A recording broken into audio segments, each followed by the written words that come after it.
آج 7 اگست ہے۔ Middle asset کی 5 بڑی خبروں کے ساتھ حاضر ہوں میں عباس مہدی۔ پہلی خبر میں بات کریں گے ڈونلڈ ٹرمپ کے اس دعوے کی جس میں انہوں نے پھر کہا ہے کہ ہورمز اسٹریٹ کو کھولنے پر ایران کے ساتھ سمجھوتا بالکل قریب ہے، لیکن فی الحال کوئی ڈیل نہیں ہوئی ہے۔ دوسری خبر میں جانیں گے کہ موساد کے 2 بڑے افسروں کو کیوں اچانک ہٹایا گیا اور ایران میں رجیم چینج کا پلان کیسے ہوا ناکام۔ تیسری خبر میں بات ہوگی سعودی عرب، ترکی اور پاکستان کے نئے ڈیفنس ڈیل کی۔ چوتھی خبر ہے ساؤتھ یمن اور سعودی عرب پر حوثی حملوں کی۔ اور پانچویں خبر میں بات کریں گے کہ سعودی عرب کو اب کس طرح کے بڑے حملوں کا ڈر ستا رہا ہے اور اس کے پیچھے کی کیا وجہ بتائی جا رہی ہے۔ یہ ساری خبریں جانتے ہیں تفصیل سے۔ ڈونلڈ ٹرمپ نے ایک بار پھر دعویٰ کیا ہے کہ ایران کے ساتھ ہورمز کی کھاڑی کو دوبارہ کھولنے پر بات چیت آگے بڑھ رہی ہے، لیکن ابھی تک کوئی سمجھوتا نہیں ہوا ہے۔ ٹرمپ نے کہا کہ وہ خود اس بات چیت میں شامل ہیں۔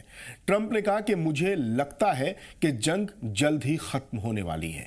مجھے نہیں لگتا کہ ایران اسے اور زیادہ لمبے وقت تک کھینچ سکتا ہے۔ یعنی ٹرمپ یہ ظاہر کرنا چاہ رہے ہیں کہ ایران اب آگے جنگ جاری رکھنے کی پوزیشن میں نہیں ہے۔ ایران نے ٹرمپ کے اس بیان کا مذاق اڑایا ہے۔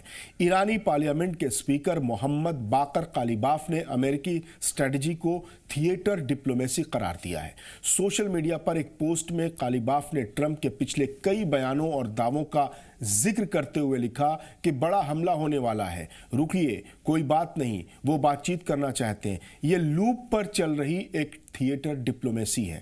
بات چیت میں فائدے کے لیے دھونس جمانا پلس ٹوٹے وعدے پلس فیک نیوز کا استعمال کرنا ایک ناکام اسٹریٹجی ہے۔ امریکہ اس حقیقت کو قبول کرے۔ بڑھتے ہیں اگلی خبر کی طرف۔ اسرائیلی میڈیا کی ایک رپورٹ نے بڑا دعویٰ کیا ہے۔ رپورٹ کے مطابق موساد کے 2 سب سے اہم افسروں کو ان کے عہدوں سے ہٹا دیا گیا ہے۔ کہا جا رہا ہے کہ یہ دونوں افسر اس پلاننگ سے جڑے تھے جس کا مقصد ایران میں حکومت بدلنا تھا۔ دعویٰ ہے کہ اس پلاننگ میں ایران کے کرد علاقوں سے لڑاکوں کو آگے بڑھا کر بڑے پیمانے پر ایران میں خانہ جنگی کرانے کی کوشش کی جانی تھی تاکہ تہران تک دباؤ بنایا جا سکے، لیکن یہ پلاننگ کامیاب نہیں ہو سکی۔ رپورٹ میں یہ بھی کہا گیا ہے کہ ترکی کے آبجیکشن، جانکاری لیک ہونے اور لوکل کرد گٹوں کی ہچکچاہٹ کی وجہ سے امریکہ نے آخر کار اس پلاننگ سے پیچھے ہٹنے کا فیصلہ کیا۔ رپورٹ میں یہ بھی دعویٰ کیا گیا کہ اسرائیل اور امریکہ کی سوچ ایران کی موجودہ حکومت کو کمزور کرنے کی تھی، بدلنے کی تھی، لیکن یہ مقصد پورا نہیں ہو سکا۔ یعنی اسرائیل نے اپنی ہار قبول کر لی ہے۔ امریکہ کے شکست قبول کرنے کا ایران کو انتظار ہے۔ بڑھتے ہیں تیسری خبر کی طرف۔ سعودی عرب، ترکی اور پاکستان آج ایک نئے ڈیفنس ڈیل پر دستخط کرنے جا رہے ہیں۔ رپورٹ کے مطابق اس سمجھوتے کا مقصد ڈیفنس کوآپریشن کو اور مضبوط کرنا ہے۔ سعودی عرب کی پہلے سے ہی پاکستان کے ساتھ ڈیفنس ڈیل ہے، لیکن اب ترکی کے شامل ہونے سے اس ساجھیداری کو اور مضبوطی دی جا رہی ہے۔